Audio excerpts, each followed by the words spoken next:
মাহমুদুল্লাহ রিয়াদের এই ছবি বলে দিচ্ছে আজকের দিনটি তার ছিল না। শেষ বলে একটা রান প্রয়োজন ছিল, রিয়াদ রান আউট হয়েছেন। যদিও রিপন মণ্ডলকে কৃতিত্ব দিতে হয় যে দুর্দান্ত ইয়র্কারটি তিনি করেছেন, সে বলটি হয়তো খেলার সাধ্য মাহমুদুল্লাহ রিয়াদের যখন ছিল না, অন্য কোনো ব্যাটারের ছিল কিনা সেটি নিয়ে কিন্তু প্রশ্ন থেকেই যায়। লিটন দাস, মুস্তাফিজুর রহমান একই সাথে মাঠ থেকে বের হয়েছেন। দুইজনই বাংলাদেশের সেরা ক্রিকেটার। একজন টি-20-তে সেরা ব্যাটার, অন্যজন টি-20-তে গোটা বিশ্বেরই অন্যতম সেরা বোলার। এই দুইজন যখন একই দলে থাকেন তখন আসলে বোঝাই যায় দলটা কতটা স্ট্রং। তবে সেই দলটাও আসলে মাঠে হেরে গেছে, রাজশাহীর কাছে হেরেছে। আমরা ঠিক পেছনেই দেখতে পাচ্ছেন রাজশাহীর টিম বাসটা। একদমই বিপরীত চিত্র, ক্রিকেটারদের মুখে হাসি রয়েছে, স্বস্তি নিয়েই তারা মাঠ ছাড়ছে।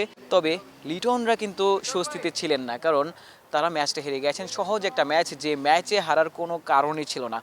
তবুও রংপুর রাইডার্স ম্যাচটা হেরেছে। শেষ ওভারে তারা তিনটি উইকেট হারিয়েছে। 2 বলে একটা রান প্রয়োজন ছিল, সেই একটা রানও আসলে নেওয়া সম্ভব হয়নি। নুরুল হাসান সোহান আউট হয়ে গেছেন।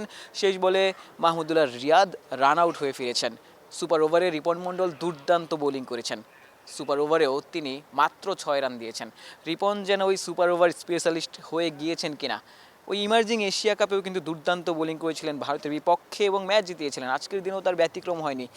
বলা বাহুল্য, রিপন কিন্তু প্রথম 2টা ম্যাচে সুযোগই পাননি। যে ম্যাচে সুযোগ পেয়েছেন তিনি মাত্র 3 ইনিংসে বোলিং করেছিলেন। 13 রান দিয়ে 4 উইকেট নিয়ে প্লেয়ার অফ দ্য ম্যাচ হয়েছিলেন। আজকের ম্যাচেও দলকে জিতিয়েছেন, শেষ ওভারে দলকে জিতিয়েছেন সুপার ওভারে।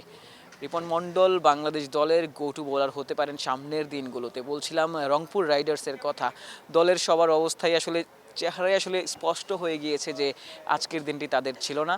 তবে এই ম্যাচই আসলে শেষ ম্যাচ নয়, মাত্র দ্বিতীয় ম্যাচ। প্রথম ম্যাচটা প্রতিপক্ষ দলকে উড়িয়ে দিয়ে তারা জিতেছে, দ্বিতীয় ম্যাচেও তারা হাড্ডাহাড্ডি লড়াই করেছে। সহজ ম্যাচটা যদিও বা তারা হেরে গেছে, তবে পরের দিনগুলোতে পরের প্রতিপক্ষের বিপক্ষে এই ভুল হয়তো বা রংপুর রাইডার্স করতে চাইবে না।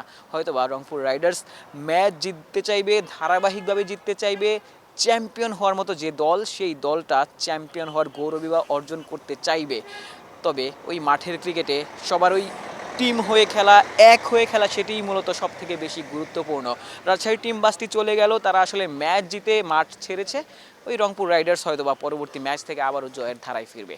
সিলেট আন্তর্জাতিক ক্রিকেট স্টেডিয়াম থেকে আশিক সারওয়ার, নিউজ 24।